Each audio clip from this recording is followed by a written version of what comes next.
A new book about Tower Grove Park and a popular St. Louis Book Festival. Those are our topics next on City Corner.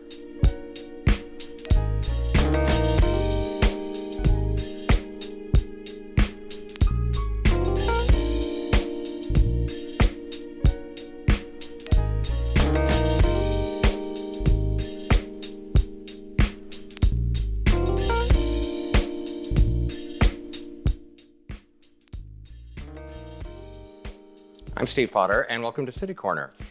St. Louis author Amanda Doyle has come out with a new book. This one is about Tower Grove Park, and she's going to join us later in the program to talk about that. But we begin with an event that features multiple authors from all over the country. It's an annual event. It's the 44th annual St. Louis Jewish Book Festival, and Hannah Dinkel is here to tell us more about it. Hannah, welcome to the show. Thank you very much. Yeah, it's good, really good to have you here. Now, I know you haven't been to all 44. I have not, no. I haven't been alive for that long, so no. But how big a deal is this festival? I think it's a big one. So it is. So this festival is actually one of the premier of its type in the country. Our JCC campus and just the size and facility is one of the larger ones in the country.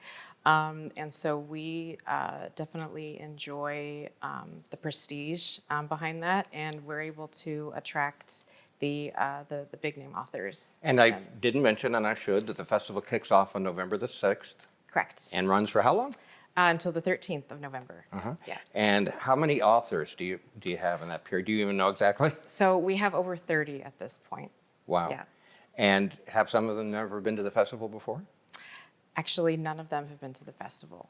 So these are all new authors for us. Wow, Yeah. that's really incredible. What do people need to know? Oh, here's what I want to ask you, because I've done interviews over the past years about this, and it's something I always bring up because I think there's some validity to it. If you've never been to the Jewish Book Festival before, if you don't know anything about it, if you're not Jewish, and I know people think this sometimes, I think, well, I don't know anything about it. It's probably not designed for me. I'm not Jewish. But all of that is 100% wrong. That is absolutely 100% wrong. So, of course, one of the major missions of the J is to create and nurture Jewish experiences, but these experiences are also valid and important for the whole of St. Louis. And the JCC is very much a St. Louis entity, and we would like to emphasize that. So the topics, perspectives and backgrounds of these authors are impactful and important and valid for absolutely everyone in St. Louis. They're not always all about the Jewish experience necessarily. Some are. Absolutely not. Some are deeply connected, to the person's Jewish identity. And some of the authors happen to be from a Jewish background. So there really is something for everyone at this festival. How do you select? I know you don't do it, but yeah. How are the authors selected for this? So I'm new in this role, but I actually will eventually be selecting the authors. And we have a large committee of incredibly dedicated volunteers that have their ears in various corners of the world that are sending us things.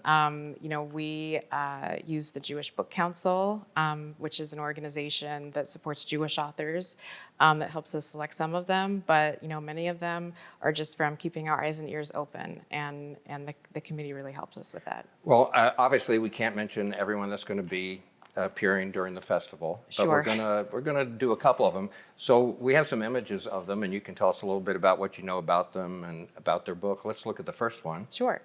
So Yeah, all right, it's got me already with bagels. Yes. So and Kathy Barrow definitely is a bagel expert, and she is part of our cookbook panel, and is basically an expert in the art of the bagel and how to make it either brunchy or into a full meal, how to put soul and life into it. And that's my favorite one too, smoked salmon and cream cheese on a bagel. I could pretty much live on that. And that's a classic, right? So, and each one of these authors will be speaking for a time. Are all their Yes. presentations sort of different? Or? So some of them prefer to perform, or not perform, but they, do programs on their own, and some of these are moderated events. It's really based on their preference, and then some of these are actually panel events as well, with more than one author. Let's look at another one. The St. Louis Jewish Book Festival. Andy Dunn, tell me about him. Yeah, so Andy Dunn, the title says it all. He writes about how he launched a startup and the trials and tribulations that he went through with that. It's a very interesting piece. And timely these days because startups are the thing for people, aren't Absolutely, yes. they? Let's yes. look at one more. And so Paul Ford writes about his experiences as a musician on Broadway. And we're so excited for that. Hannah, I want to pry into your personal life. Is that okay? Sure, absolutely, yeah. I always like to ask people, are you from St. Louis and this sort of thing. I understand you've lived in St. Louis about 6 years. Correct. Right, but you're not from here. I am not. Had you ever been to St. Louis before you moved here?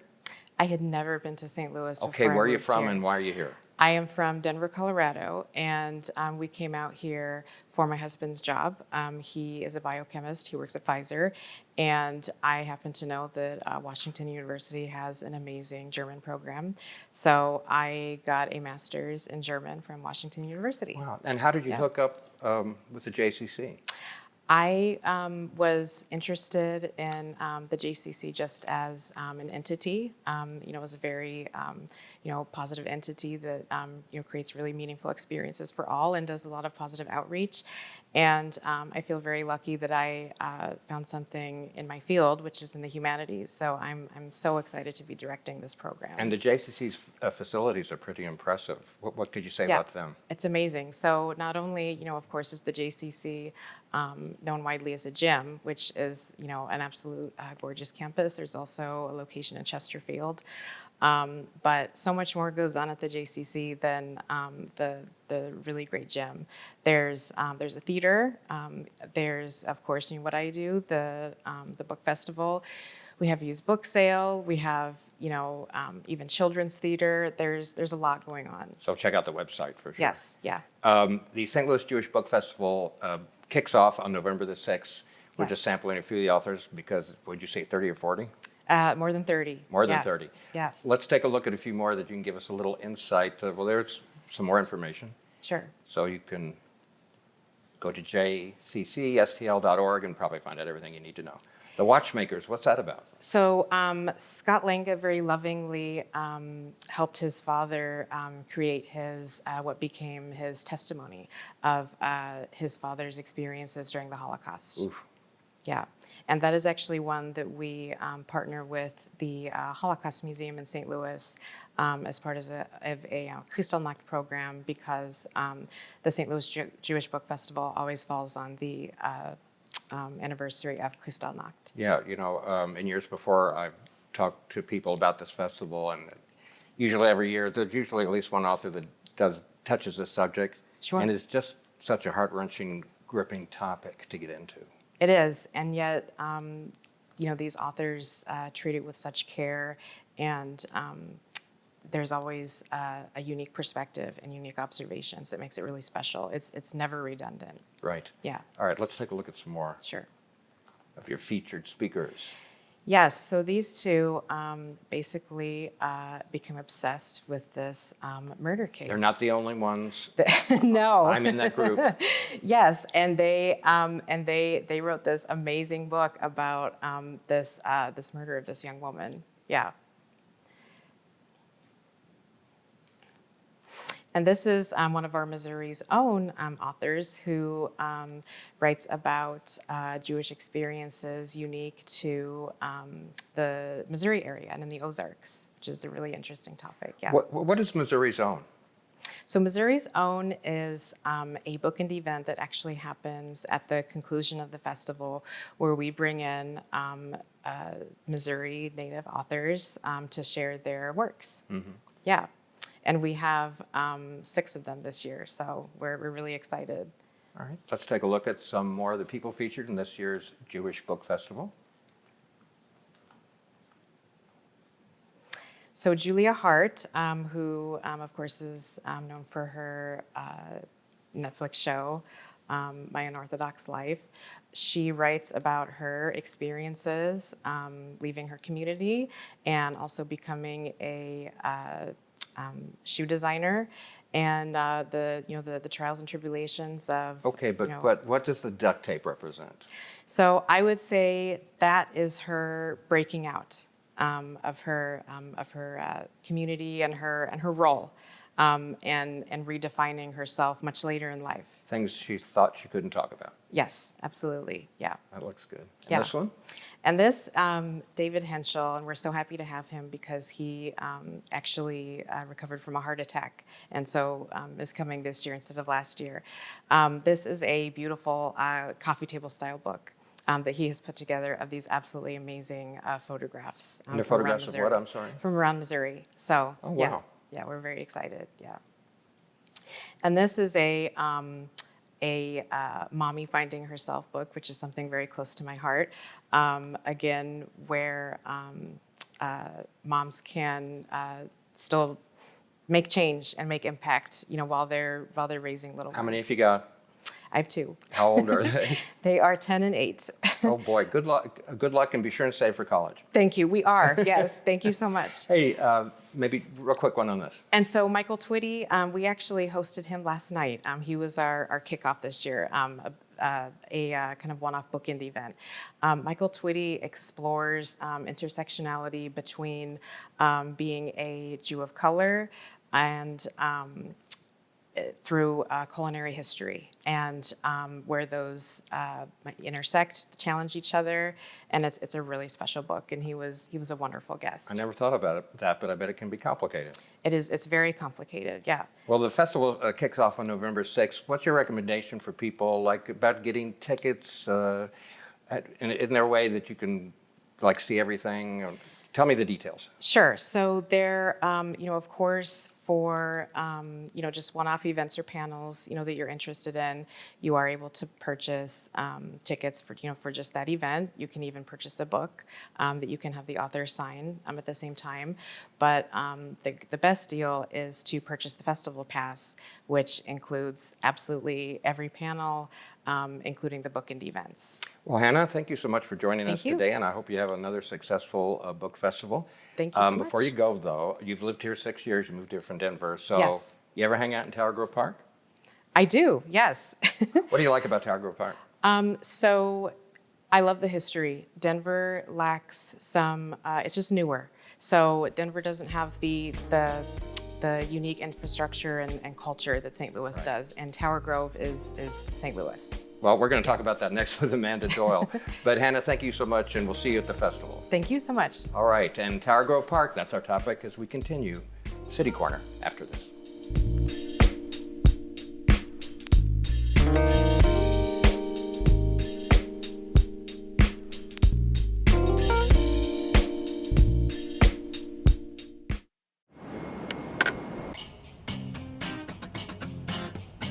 There's so many reasons to love St. Louis, you can't pick just one.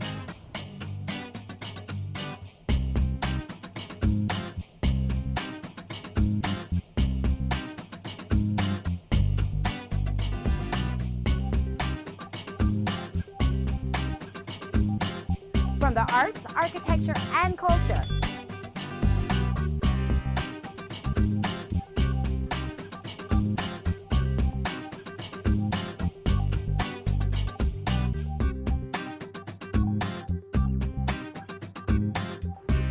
An all-new development, including the Cortex Community Center. And you're never too far from great music and entertainment.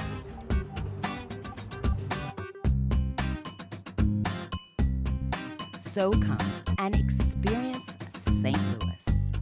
If you smoked, this new lung cancer screening could save your life. Visit SaveByTheScan.org. It takes less than 1 minute to find out if you may have prediabetes, and you can do it here. So what are you waiting for? Just go to the site.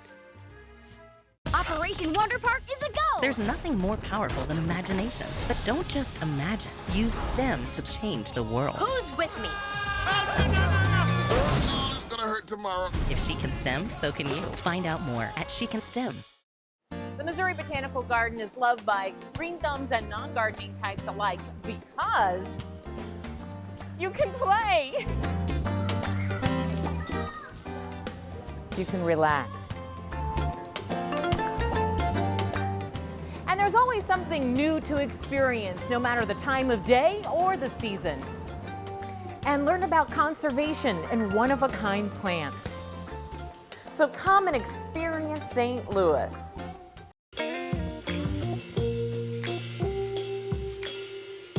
After you joined our family, it was like, I really do feel complete now.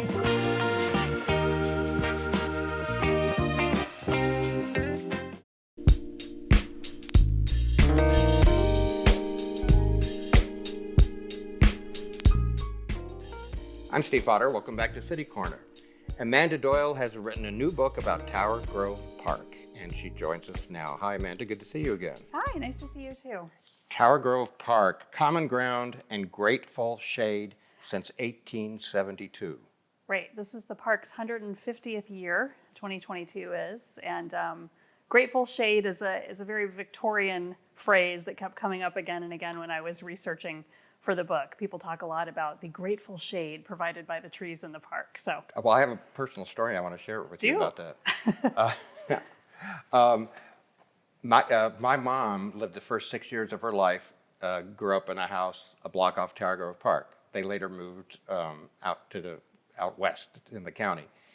But I remember stories, so they lived there not only with my mom's parents who were born in the early 1890s, but it was also a big house, and they lived with her parents. Mm-hmm.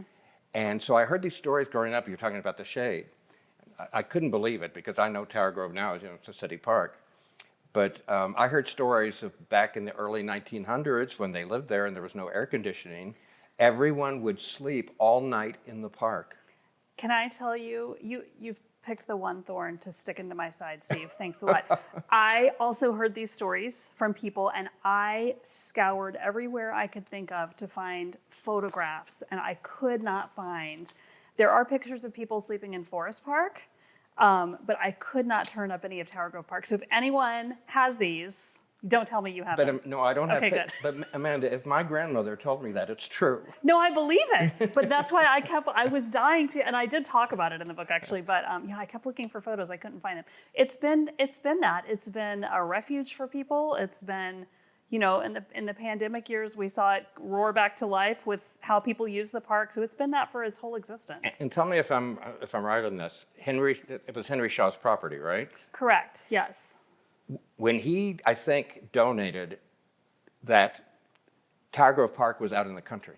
Yes, we were outside that was out of the city limits. People would of St. take Louis. a country ride to go to Tower Grove Park. Oh, it was a day trip. Yes, you'd take a carriage from the city, from downtown, and spend your day at Tower Grove Park. And in fact, when he donated it to the city, there had to be a special act of the Missouri legislature for the city to be able to accept it because it wasn't within city property.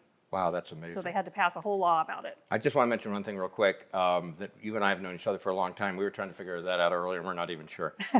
Because you've been writing books for a long time, and I've interviewed you on radio and TV over the years. But I know you wrote, and I love this one, 100 Things to Do in St. Louis Before You Die. Yep. And the St. Louis Sound, too, right? Right, yes, book about St. Louis music history. Yeah, but you've written more than that.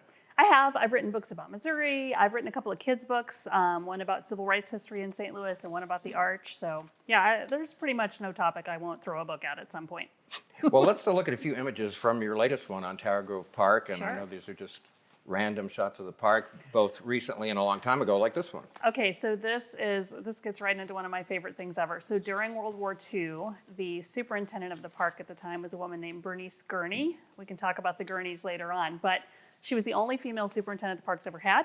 She was also the longest serving. She was in that role for 33 years, but she really felt like the park had to step up and not just be a passive place of beauty, but an active participant building morale and building up community spirit and family strength during the war. So she started all these programs, and one of them was adult calisthenics in the park. This is in 1944. It's like yoga today. Kind of like yoga today, exactly. And so all these, I believe this is a class of ladies, were all out there, scissoring their legs for the war effort. So people were supposed to be keeping their bodies and their minds in shape, and this was one of the things they did. Let's go to the next one.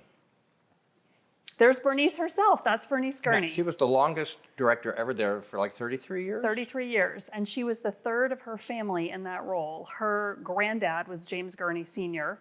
He actually was Henry Shaw's right-hand guy. He worked with him at the Missouri Botanical Garden. And then when the park was opened, Gurney was the first person who wasn't Henry Shaw who was in charge of the park. And it went from him to his son, and his son to his daughter Bernice. As we mentioned, Tower Grove Park is celebrating 150 years. Was it easy for you to find old pictures, and your research, is all that documented, or did you have to dig a little? Both. There is a lot. The park itself actually has a really extensive archive, which is great. And so I had access to that. The Botanical Garden, also because of the Henry Shaw connection, maintains a lot of the really old historical, the glass plate negatives and things like that. But there's also a lot of digging. I was at the History Museum Library a lot. Later on in the book, I talk a lot about just the modern uses of the park and groups that use it now. And so I just asked friends and, everybody who has an organization who has an event there to share with me. So I got a lot of snapshots as well. I told you about my connection to Tower Grove Park, and I have several friends that live right in the area, and I know you're a nearby person yourself. So Yep. what do you love about it? Before I started writing this book, I loved having a park. We joke all the time that we have a tiny little yard because that's our yard. We just go over to the park.